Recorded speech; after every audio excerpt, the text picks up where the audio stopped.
Então, na página 47, inicia o assunto para a questão 7, que nós vamos ver os números irracionais. Que números são esses? É qualquer número que seja decimal,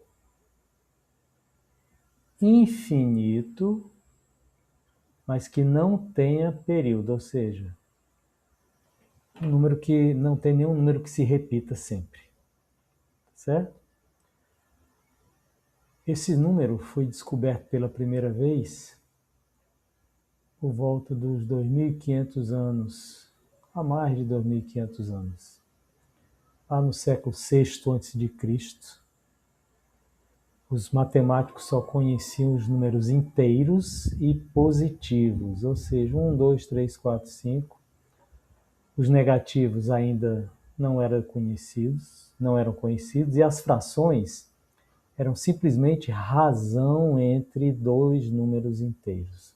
Ainda não se conhecia como parte de um todo, apenas uma razão entre números inteiros. Eu precisava de dois inteiros para construir uma fração. Então, aqueles números que não podiam ser representados por uma razão eram chamados de irracionais, porque não tinham uma razão, não era representado por uma razão. E o problema surgiu quando eles tentavam descobrir a seguinte medida: construíram um quadrado e eles sabiam medir o lado desse quadrado, uma unidade. Como é um quadrado, todos os lados valem 1. Até aí tranquilo. Mas aí, como calcular essa medida aqui? A medida deixa eu fazer um negocinho melhor, né? A medida da diagonal. Como fazer isso aqui? Quanto mede essa distância? D. Aí foi o problema.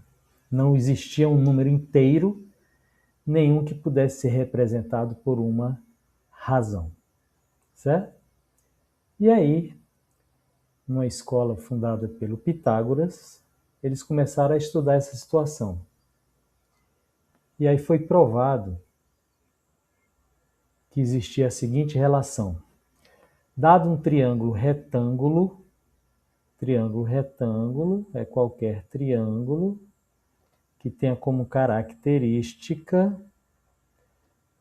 possuir um ângulo reto, ou seja, que meça 90 graus. Esse aqui, que é indicado por esse quadradinho com pontinho dentro.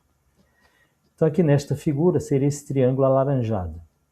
Todo triângulo retângulo tem dois lados menores que formam esse ângulo reto, que a gente chama de catetos. E tem um lado maior que fica na frente do ângulo reto, que a gente chama de hipotenusa. Então, nesta figurinha aqui, os lados A e B são catetos. B e A, né? A e B são catetos. Por quê? Porque formam um ângulo reto. Esse lado com este lado formam um ângulo de 90 graus. E o lado que sobra, que é o maior, lado C, chama-se hipotenusa. Aí Pitágoras fez a seguinte experiência. Construiu sobre o lado, cada lado menor dos catetos, construiu 3 quadradinhos de medida 1, 1 e 1. Obviamente aqui também é 1, 1 e 1. Então construiu 3 quadradinhos. Do outro cateto construiu 4 quadradinhos também de medida 1. Tudo 1. 1, 1, 1 e 1. Conclusão, se ele calcular esta área, e essa área ele sabia calcular, ou seja, quantos quadradinhos de lado 1 cabem aqui dentro? Cabem 9, né? 3 por 3, cabem 9 quadradinhos aqui. Da mesma forma, o cateto maior, 1, 2, 3, 4, 1, 2, 3, 4. 4 por 4, 16 seria a área deste quadrado com o cateto maior de lado. E aí, ele conseguiu construir sobre o lado maior, a hipotenusa, 1, 2, 3, 4, 5. 5 quadradinhos, um outro quadrado maior, medindo 5 por 5, ou seja, uma área de 25. E se você somar 9 mais 16, você encontra exatamente 25, que é a famosa relação de Pitágoras, que diz o quê? A soma das medidas dos quadrados dos catetos é igual ao quadrado da hipotenusa. Este é o teorema de Pitágoras, né? Que ele fez um resumo bem aqui. Triângulo ABC,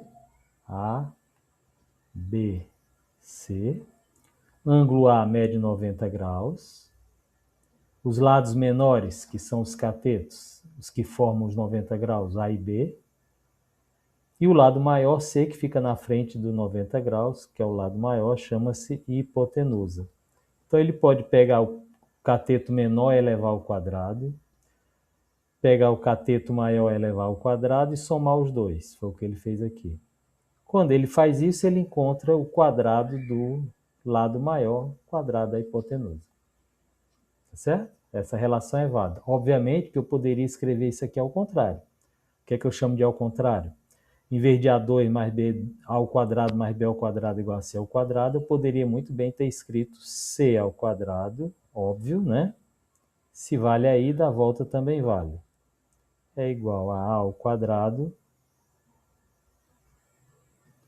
mais B ao quadrado.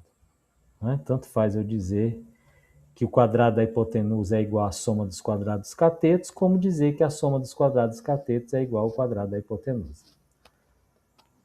É a recíproca, né? Muito bem. E aí, para resolver aquele problema inicial, ou seja, descobrir a diagonal de um quadrado de lado 1, tá aqui, eu quero descobrir isso aqui, sabendo que este lado é 1 e este lado também é 1. Ora, isso é um quadrado. Portanto, cada ângulo interno mede 90 graus. E quando isso acontece, eu construo, juntamente com a diagonal, um triângulo retângulo aqui dentro. Tá certo? Se é um triângulo retângulo, o quadrado da hipotenusa, que é D, por que D? Porque está na frente do ângulo reto, ou seja, é o maior lado. Então, ó, D ao quadrado é a soma dos quadrados dos catetos. Então, é 1 ao quadrado mais 1 ao quadrado. É esta relação que eu estou aplicando bem aqui. Esta relação é essa. Ó. É essa aqui. Então, resolvendo, quadrado de 1 é 1. 1 vezes 1 dá 1. A mesma coisa para cá. 1 vezes 1 dá 1. Ora, 1 mais 1 é 2. Então, o quadrado da diagonal é 2. Logo, quanto é essa diagonal? Usando a operação inversa, né? O inverso de elevar ao quadrado é extrair a sua raiz quadrada.